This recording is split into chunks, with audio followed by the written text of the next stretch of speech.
Hello and welcome to episode 277 of the Money to the Masses podcast with your resident expert, as always, Damien Fay and me, Andy Leakes. Damien, I normally start the podcast by saying how you're doing. Now, from the feedback we've had from last week's episode, I know how you're doing this week because I'm sure you're buzzing. Anyway, how are you doing, Damien? Yeah, it's been a really good week. And you mentioned straight away last week's podcast. I was overwhelmed by the response that we got to last week's podcast on Black Economics Matters. And it was something that we've been thinking about for weeks to do. And we put a lot of time, effort and research. And if you want to go and see some of the feedback, go on our social media channels, particularly Instagram. You'll see some posts where we shared some of the feedback we got anonymously, and it is heartwarming and it's amazing. So we achieved what we were trying to with that particular podcast. So as you say, Andy, I'm really ecstatic and I'm particularly proud of it. We always try and do things you want to be proud of with Money to the Masses. And there's lots of things we've done over the years, but I'm particularly proud of that episode of the podcast. And actually a number of people came back and said it was our best ever show. So we really do have a lot to live up to. Yeah, what I was particularly proud of, as you say, we did a lot of work leading up to it. And one of the things we pondered and we thought about and we really did consider was, are we going to be, we knew we weren't, but are we going to perceive to be jumping on the bandwagon? Because that definitely was not what our intention was, as hopefully a lot of you can attest to who listened to the episode, because a lot of celebrities have been criticised for speaking out when really it's not their place to. And what I was really pleased with the feedback we got, at least 2 or 3 people who took the time to reply back to us and write to us, said exactly that. My initial concerns were, oh my goodness, Money to the Masses are jumping on the bandwagon, but having listened to it, they're like, phew. No, they're not. They're just giving their take on a lot of the truths that are out there and delving actually deeper into the issues that exist. So that was particularly pleasing. Right, so what have we got, Damien, coming up on this week's show? Okay, this week, the 3 pieces we're going to talk about is a way for savers to potentially boost the interest rate they get on their savings over time, because we know interest rates on savings accounts have been decimated over the years, but particularly in the last few months. So I want to try and help people gain a bit more on their savings in the future, potentially. I also want to talk about probate. So the process of what happens when somebody dies and you're trying to distribute their estate if you're the executor of the will. So I want to have a chat about that, because there was a really good piece I saw in the FT this week where people had sent in a lot of tips who have unfortunately themselves had to go through this whole process, and it's very bureaucratic and it's very lengthy and draining. And so readers sent in their own experiences and some tips that people might find useful. And finally, I want to take a piece that was inspired by Father's Day, actually. So last weekend was Father's Day, and it was some random thoughts that I had about the lessons that I'd want my children to take from me in terms of money. So people always get very sentimental about the things they learned from their dad. And I was sitting there thinking, if I wasn't around, some key thoughts or lessons. It's not an exhaustive list. It's not like everything, but there's just some thoughts on money and some general life advice. Great. So what are we going to start with this week? Let's start with the probate piece. Now, if somebody dies, and assuming they have a will in place, then they will have named an executor of that will, whose role then is to carry out the wishes of what is in the will. So it involves working out the person's assets, valuing them, looking at the debts that they have, paying those down, and ultimately you distribute the estate in accordance with the will itself. Now, to do that, that process is quite lengthy and can take 3 to 4 months or even longer. And particularly in this period where we've had the coronavirus, there's obviously been what they call on telly these excess deaths, so a higher number than usual. And I think the administration has taken a lot longer and has been a little bit more difficult. Now, some people might not even know about the probate process at all, because you won't do unless you've been involved in it, unfortunately. And so I'm just going to quickly run through the process so people understand what it is, a grant of probate, what's it all about. And I'm going to assume that somebody dies with a will in place. If they die without a will, they've died in intestate, it's called. And in that circumstance, then the people who are going to be ultimately the beneficiaries, because when there's rules in place, if you die without a will, there are rules that stipulate who gets what, and they would have to get what is called the letters of administration. Now, if somebody dies, then one of the first things you're going to have to do is find the will, and if there was one in place. Now, normally that would mean you're probably searching their house, you may be asking the solicitor, but you can also search the National Wills Register online, but for a fee. Now, assuming you find that will, there will be an executor who should be named on it, and it may be even more than one, and it may even be a solicitor. Now, the executor will then need to assemble all the financial information about the person who has died, and that will mean they were going to have to start to tell banks, credit card companies, life insurance companies, pension providers about the death. And they're going to have to start to acquire information about the assets that the person holds. Now, of course, if somebody dies, then you're going to have to notify a lot of people. Now, there are some services that make it a little bit quicker. So there is a website called deathnotificationservice.co.uk, which lets you notify many financial institutions at once, which can make the job a little bit easier. And also the government has a service called Tell Us Once. So if you look for that online, where you are able to tell multiple government agencies in one go about the death of a person, so you don't have to keep going round and round in circles. That's the theory anyway. Now, the executor will have to look for the person's savings, maybe pensions, ISAs, any wages they were owed, their debts because they've got to be paid, and any life insurance policies.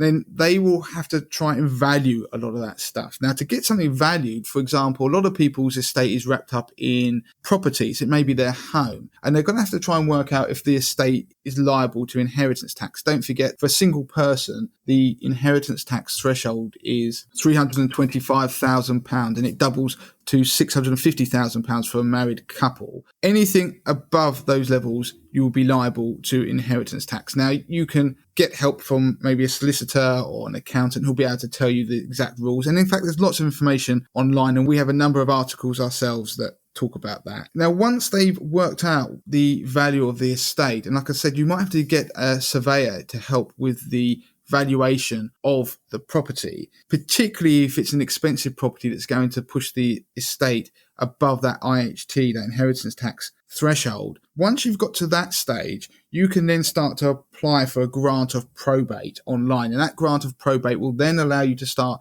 accessing and distributing the assets within the estate. Now, you can do that yourself, or you can get a solicitor to do it. If you get a solicitor to do it, then that's obviously going to cost you money. If you do it yourself online, and there is an online government portal, there's a website that talks you through all of this. And what's good about it, I went through all of this before the podcast and was looking at it, and it does explain quite nicely when you're going to have to apply for probate, when you won't, how much it costs. It costs £215 at the moment. And it'll even tell you about the IHT form that you need. And what happens is an online tool which starts to take you through questions about whether you have the original death certificate, whether you've filled in the correct IHT form, whether you are the executor, and it goes through and then it will allow you to be able to apply for that grant of probate. Assuming that's accepted, they can take quite some time to be accepted, and they've looked at the IHT forms and the calculations. Assume that's all accepted, then the inheritance tax will be needed to be paid, and you will also get the grant of probate, which means you can then start to distribute that estate. Now, at the bottom of this podcast in the show notes, I mean, like I say, always go to the website and find the episode for this particular show, because we'll put links in there, which do a really nice checklist actually for the whole process, because I've gone through it and it made it sound very simple. And anybody listening to this would probably be thinking, oh, that sounds easy enough. But having spoken to lots of people who have done it and know people who've done it, it isn't, and it can be unnecessarily painful, especially if you have to go backwards and forwards if you're debating over the valuations that have been given. And there are therefore rules as well about when the inheritance tax needs to be paid. I just touched upon something there about life insurance actually, and I know Andy has talked about this actually before when we've done pieces on life insurance and trusts, because if you have a life insurance policy that's written in trust, it falls outside of your will, so people can access that money before that grant of probate has been issued. So that is one of the benefits of placing a life insurance policy in trust. If you want to know more, go on our website, we do actually discuss it. But now I want to jump forward to some tips that were in the FT, actually, from people who've gone through the process. And I'm going to run through most of them. Again, I'll link to this article because it was a particularly good one. The first one is don't leave your executors in the dark. And by that, they mean that if you are an executor of a will, you need to know that, first of all. So if you put somebody down, you should have checked that they obviously were going to want to be one, as there are obviously responsibilities that come with that. But your executor is going to be met with a situation where they're going to have to assess a lot of information, find out pieces to a puzzle that they might not know where all those pieces are. And that is something that can be very time consuming. So what you really should do is let your executors know bits and pieces about your finances as time goes on, so they are aware maybe where to look for things about information. A very good example are gifts. So let's say you got to a point in life where you were happy about gifting money to people, family members maybe, then they need to know about that, because obviously there's the 7-year rule when it comes to inheritance tax, where there's that value of the potential inheritance tax liability starts to taper downwards. But of course, they will have to go back to those 7 years to try and work out any gifts that were made. And that could be quite difficult, because it may mean they have to try and get hold of statements from your bank, or there may be other hassles in trying to get that information. And sometimes it's not that easy. One of the other tips is to make sure that the person who is the executor records every detail, because there can be a lot of to-ing and fro-ing that goes on. And it also shows the executor has distributed any money or assets correctly and to the right beneficiary. So in a way, they want to make sure they're covering themselves.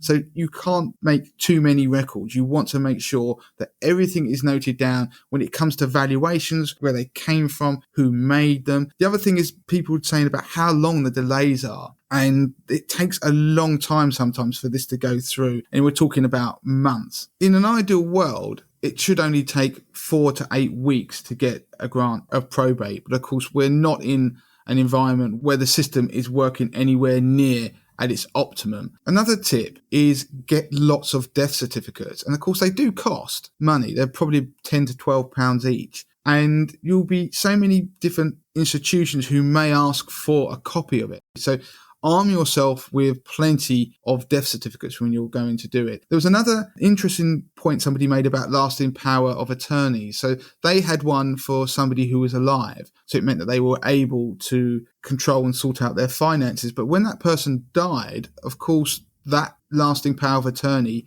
stopped, and suddenly they found themselves with having to prove who they were as in being a trusted person again to these institutions. So that can start to cause an issue. Another thing people point out is that you should make sure you're aware of the inheritance tax deadline. So when you need to pay inheritance tax. Now, inheritance tax is due 6 months from the end of the month that the person died. And after that date, there is a 2.6% charge. And the deadline for submission of the inheritance tax return is 12 months from the end of the month of death, or you can get a penalty of £100 for a late submission. Now, the executors can choose to pay tax on certain assets, such as property, by instalment over an extended period of time, say over 10 years, but the outstanding amount will be charged interest. Now, of course, there is that issue that at times the executor may even end up paying the tax from their own bank account just to get things moving, and they can claim that back. So there are rules and nuances to it. So if you go online, like I said, to the .gov website, they explain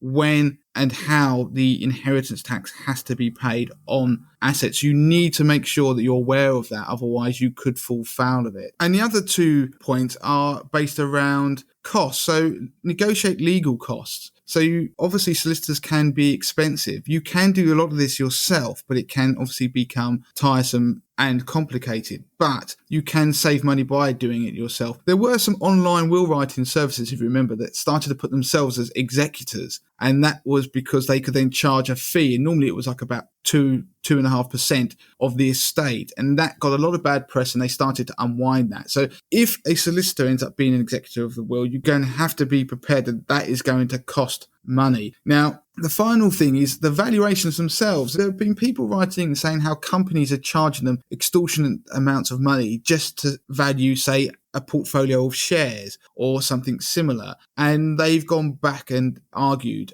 over that and then managed to get those costs knocked down. So the message is that on costs, you should keep an eye on them and you should try and keep them down. So hopefully people will have got a quick understanding of the probate process, and nobody wants to be involved in it. But the message is, in the future, if you are, there is a set process that has to happen before somebody can get their hands on the assets within an estate. And as somebody who is alive, it also pays to be aware of that, because then you can start to plan and start to think, actually, do I need to put life insurance policies in trust? What will happen when I'm gone? How could I make this easier so money can be distributed to the people it needs to be? Because don't forget, if somebody's having to piece together a very large jigsaw puzzle that's taken a hell of a long time because of your own lack of administration and record keeping, that's going to delay the whole process for the people that you really want to receive the assets from your estate once you're gone. Excellent stuff. There's some really good points in there. And yeah, it's about organisation.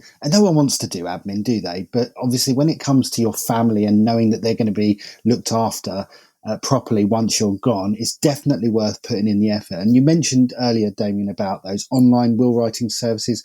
I've recently had experience where I've used one and I've noticed that they've got something called a lockbox. Now, I think most of them have this feature where it's a secure place where you can put all of that information, and it will be all of that important information like insurance policies, your funeral wishes, where to access certain things, and it's kept under lock and key virtually in the cloud, and the executors will get read-only access upon you dying, which is quite a useful service, I have to say. So you don't obviously have to use those. You could use a black book or whatever tucked away in a drawer, but obviously keep your information as safe as you can and also keep it updated. It's fine doing it once and then forgetting about it, but things change, as you know. So it's important that you revisit that and keep it as up to date as possible and make sure that the executors know exactly where to find it. Yeah, and what was brilliant about that, Andy didn't know I was doing this piece on the podcast at all. So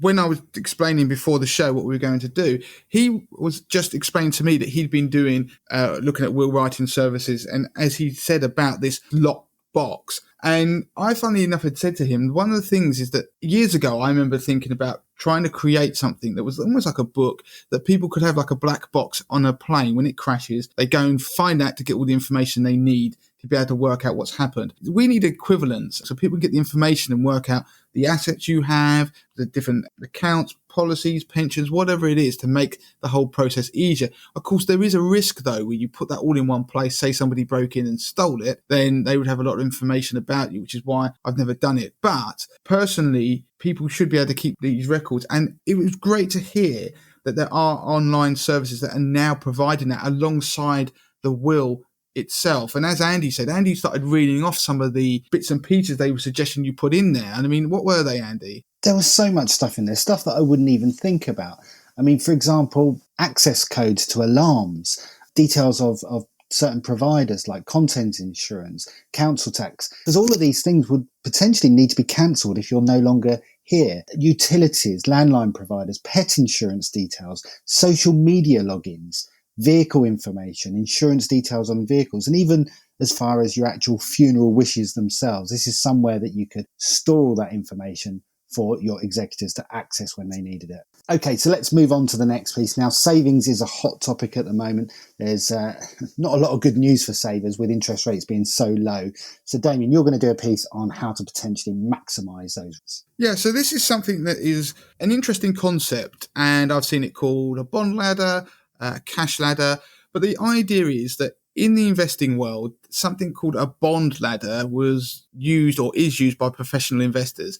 And what it does, if you think about a bond, an investment bond may have a term. And what the person does, they want to try and get the best return over, say, a 5-year period. Now, they could have put all their money into one bond that had a 5-year term. They got that coupon, that interest rate, and the payment at the end. And that was a fixed interest, hence the name of them, but that was the fixed return. They know what they were getting. The problem is, if the backdrop changed and rates were higher, then you've got an investment that is only producing a certain return, ignoring the fact that somebody could buy and sell these things. The idea being that you could instead do a series of shorter term bonds. So you do a mixture of a 1 year, 2 year, 3 year, 4 year, and a 5 year, which would have different interest rates. But as one matured, you could then reinvest that into a new bond of a different term that would perhaps have benefited from the market backdrop. So the rates jumped higher. So you're getting a better deal. Now, I want to take that and apply that to the savings world. So if you go on to Save Money to the Masses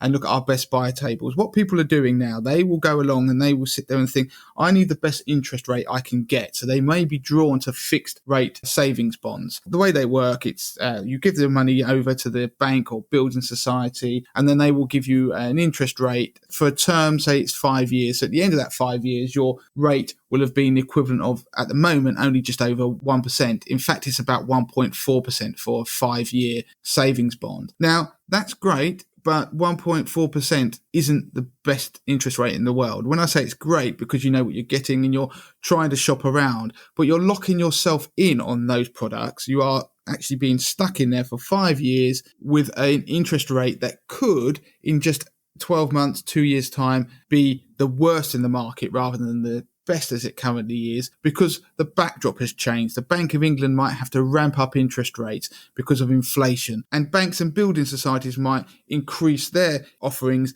to try and attract new customers. So what you could do instead is do something called a cash ladder or a bond ladder. And if you had £50,000, say, rather than putting £50,000 in a 5-year fixed savings bond, which at the current rate would give you an interest rate of 1.4% a year, you instead split that money in 5 equal parts, put £10,000 in a 1-year bond, £10,000 in a 2-year bond, £10,000 in a 3-year bond, £10,000 in a 4-year bond, and £10,000 in a 5-year bond. They may be with different banks and building societies because you're going with the best rate for each of those particular timeframes. And of course, you always want to make sure your money's covered by the Financial Services Compensation Scheme. Now, what would happen as I crunch the numbers? So if you picture in your head, 1.4% is the best you can get currently for a 5-year fixed term. For a 1-year savings bond, you can get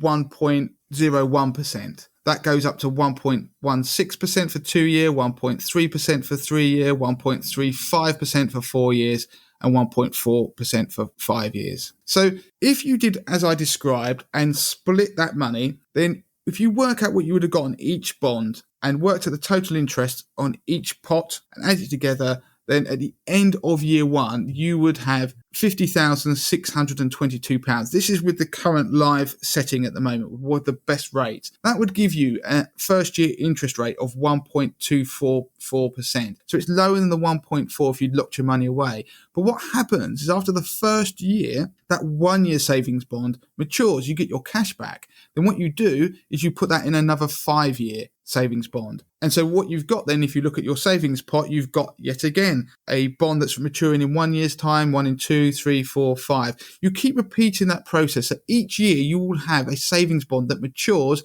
and you then put it into another 5-year savings bond. So you keep that ladder. That's where the ladder principle comes. If you did that at the current rate, in year 2, where you're getting the money and you're reinvesting it, your interest rate will be 1.32%. That's not far from 1.4%, but all your money's not locked away for 5 years. And so if interest rates start to creep up over time, then that rate would very quickly start to creep up and it will be higher than the 1.4%. Your average interest rate across all the 5 saving bonds you'd have would very quickly get above the 1.4%. And so you haven't locked your money away. You've got this ladder principle. So every year, one of them matures, you put it into a 5-year, and then you repeat.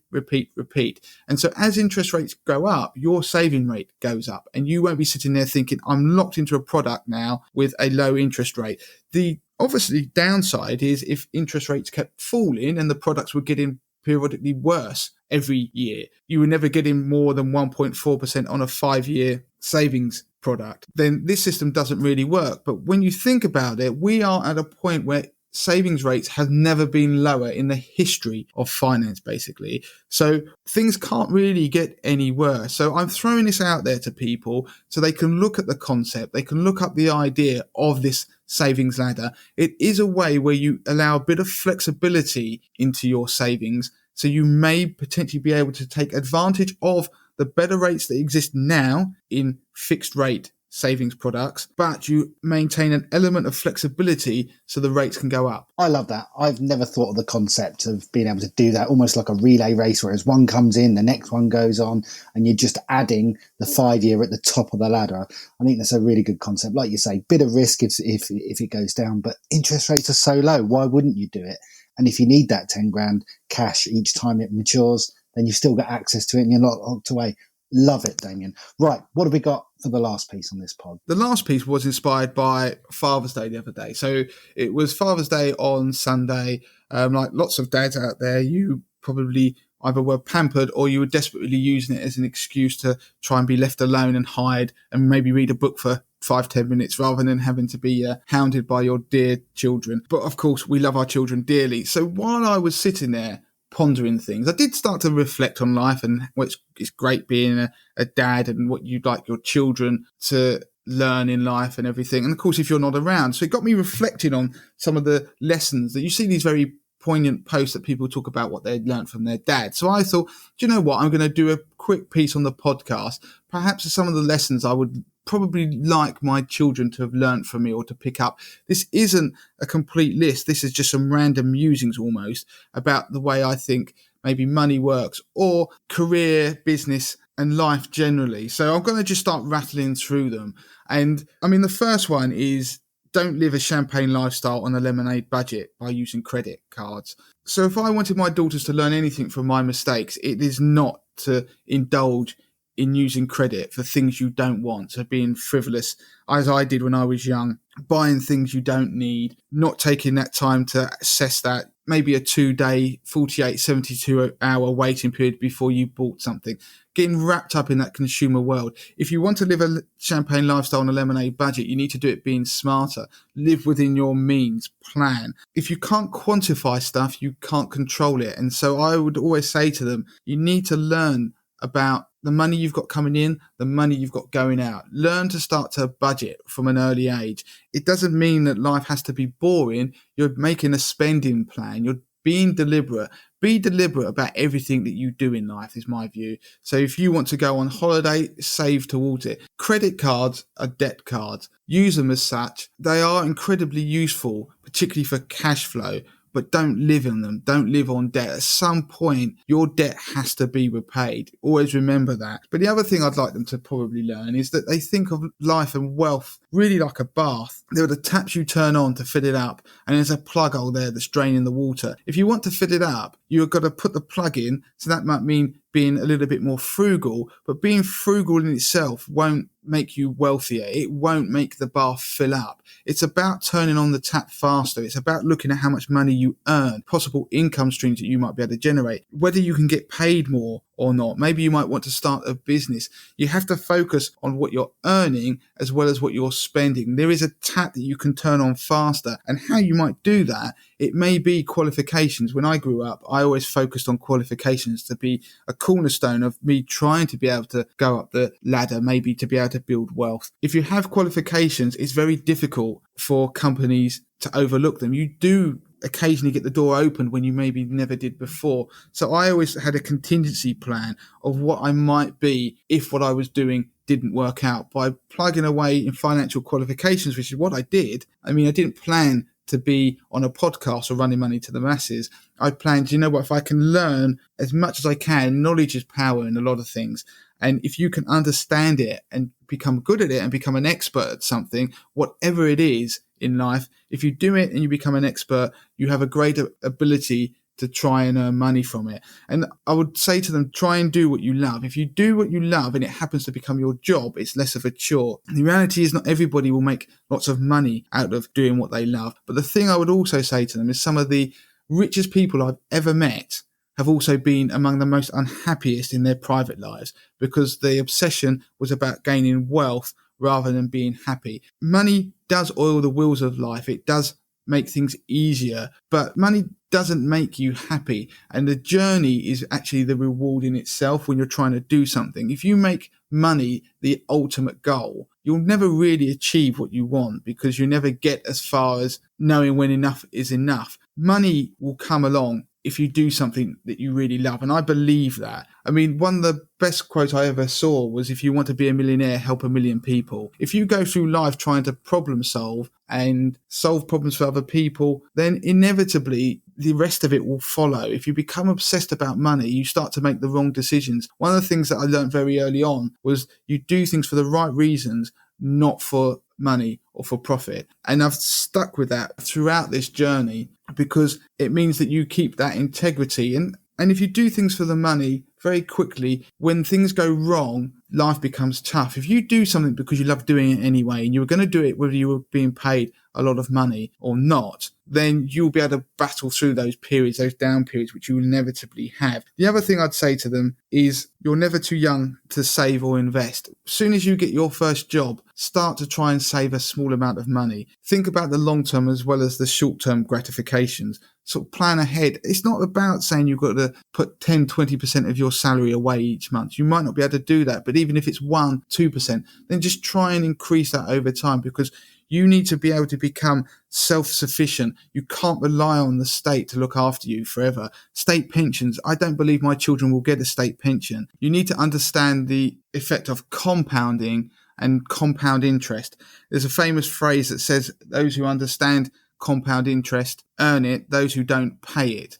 Understand the concept of investing in stocks and shares and not just putting it into savings. Understand what inflation is and how it eats away into your wealth. We've discussed that recently. Acknowledge the privileges that you have in life and use them wisely. Also, I'm often accused of not being a massive fan of property, but I am if you can own it and live in it, because it still remains in this country one of the best ways to accrue wealth, as we discussed last week. So I would say, if you can, try and own a property. Not only would it be cheaper because rent is normally more expensive than a mortgage, but it allows you to build wealth as that asset grows. But treat your house as a house. It's not necessarily a pension. I would also say to them, understand the value of everything. So that's the value of money, what it's really worth, what it's worth maybe after inflation, what it can buy you, but also understand the value of your own time. So know what your hourly rate is when you work somewhere. You might not be paid hourly, but you need to know how many hours that is. And we talked about that before in a tip in the previous podcast. You knock the 3 zeros off the end of your yearly salary and divide it by 2, and that roughly gets your hourly rate. You need to understand how long you have to work for the item that you want to buy. If you do, then you can start to work out whether you really need it. And then you can live a bit more within your means. But not only that, you can start to value what you do for a company. If you're employed, you can then start to think, are you being underpaid? One lesson I learned many years ago is that you're never paid more than you're worth, or certainly most people aren't. And so you need to make yourself a linchpin. That's a concept made famous by Seth Godin, if you go and read his book, which is basically you make yourself indispensable within a company if you're employed, and it means that you're more likely to be able to earn more money and be more successful over time. Everybody else has always said to get a career. I don't necessarily believe that. By that I mean you don't have to have a job for life. Those gold-plated pensions have gone, and one of the easiest ways to get a pay rise in life is to move jobs over time fairly regularly. That does obviously have some of its downsides, but the other tip I would say to them is learn how to negotiate. It doesn't ever hurt to work in a sales environment, even though I don't particularly like them, but you understand how they work. You understand the tricks that people are going to try and pull on you through life. You understand when you walk in a supermarket how their marketing is going to try and sway you to buy things you don't even want. You're going to understand how a salesman's going to try and sell you extra products you don't even need. And if you understand that kind of world, it will help you negotiate for things that you may want a pay rise later in life. On the career front, don't worry about the job you're going to do. I went to university. When I left university, my job as it is now didn't even exist. And I started doing it probably about 10 years after I left university with Money to the Masses and started to create what it's become today. It didn't exist then. I mean, the internet was only just about coming around when I left university. So the jobs that my daughters are going to do probably don't exist even now. So it's important to understand what jobs you might want to do if you've got a particular vocation, but don't be frightened of the unknown and just trusting in what you can do to be really good and brilliant at what you do. That's what's more important. If you've got passion and drive to do something, then I honestly believe you've got a very good chance of succeeding in whatever you want to do. Learn to pivot and change what it is you do. It may be a business, it may be your career choice. Learn to see what's coming and actually change it and adapt. Flexibility is probably one of the biggest things I think people should look at in their finances. So you make a decision, be flexible. Can you undo that decision? Focus on that. I think flexibility is almost underrated sometimes. People want to get 10 out of 10 on every decision they make. 7 out of 10 is good enough sometimes. But if you've got the flexibility to be able to change that decision in the future, then sometimes making a decision is better than doing absolutely nothing. Keep it simple. So the old KISS principle, keep it simple, stupid. Your finances don't have to be overly complicated. They can be very simple. Don't just eat McDonald's. Work out how a company can produce burgers which are not necessarily any better than the burgers you cook at home, but have managed to take over the world. If you can understand that and the concept of scale and franchises and all these ideas that start to get you interested in economics, then that knowledge is quite powerful. You start to realize how the world of money works and economics. You can start to see that you don't have to be the hardest worker in the world. You just have to be a bit smarter than others.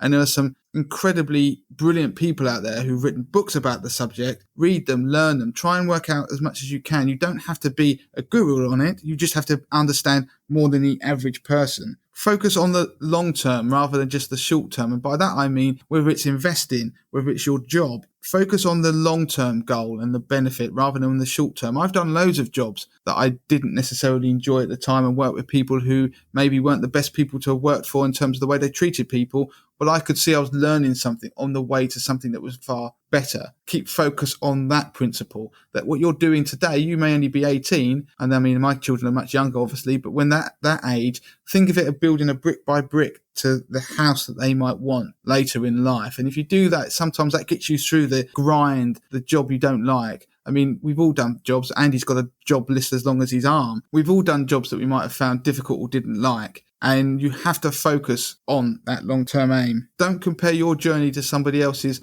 beginning or end. Focus on what you want to do in life and whether you're happy. And one thing I'd love them to do just in life generally is learn how to ask questions. We seem to try and teach kids not to ask questions. They go to school, you're told to sit there, be quiet, listen to what the teacher's going to say. We do it as parents. As soon as kids can talk, we tell them to stop talking and listen to us. I think we need to encourage people to ask questions. If you can ask questions, then you can find out the answer to almost anything you want. I mean, Google is built on the principle that the whole world's and mankind's knowledge is wrapped up on the internet somewhere. You can find it. But when I say ask questions, I want people not to be afraid of asking questions of people who may be in authority to them or who may be somebody who could be a salesman. Don't be afraid to ask a dumb question to somebody and be confident in the fact you don't care whether you look stupid or not. If you can learn the art of asking questions and following those up with other questions and being forensic, you're less likely to be scammed in life. You're less likely to buy a bad financial product or make a poor decision.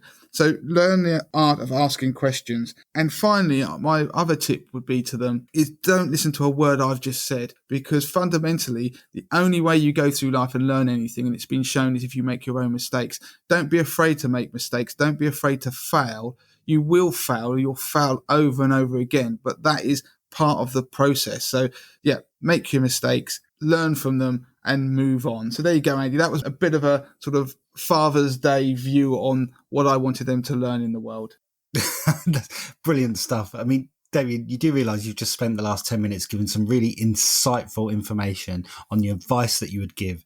And then the final tip was basically not to listen to a word you said. So I like that. So that's it. That takes us to the end of the podcast. If you want to get in touch with Damien, you can do so. It's Damien at moneytothemasses.com. Twitter, it's at moneytothemasses with the number 2. And don't forget, if you want to access the show notes on this podcast, the best way to do that is to go to moneytothemasses.com, click on the podcast icon at the top of the page there, and that will take you to all the podcasts that we've ever done. You can just click on those and look at the resources that we mentioned. And that's a good place to see midweek markets as well. So if you haven't ever seen Damien perform his midweek market show on YouTube, you can click on the link there and that takes you straight through. So that's us done for this week, I think, Damien. Yep, we're done. So until next time. Until next time.